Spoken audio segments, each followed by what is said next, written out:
SMS Kredit LV futbola virslīgas 10. kārtas vārtu guvumu topu sadarbībā ar specializēto futbola preču veikalu BOL.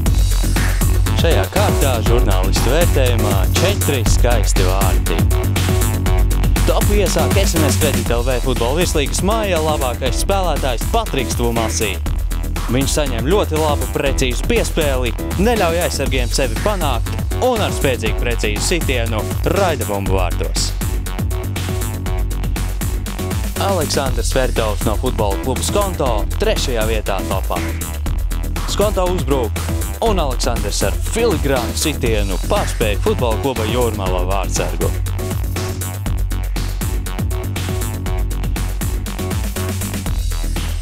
Desmitās kārtas otrs skaistākais vārtu guvums Andrejam Kovaļovam. Kovaļovs vienatnē saņem bumbu un ar to izrīkojas ļoti pārliecinoši. Skaists sitiens pāri vārtsargam. Turklāt vārti ne tikai skaisti, bet arī uzvaru nesošie šajā spēlē.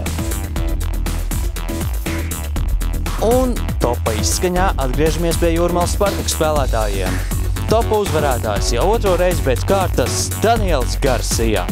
Lūk, viņš saņem bumbu, notēmē un kas par sitienu viņa izpildījumā. Fantastiski vārti 10. kārtā Danielam Garcijam. Vārtu topu sadarbībā ar specializēto futbola preču veikalu BOL. Tiekamies 11. kārtā.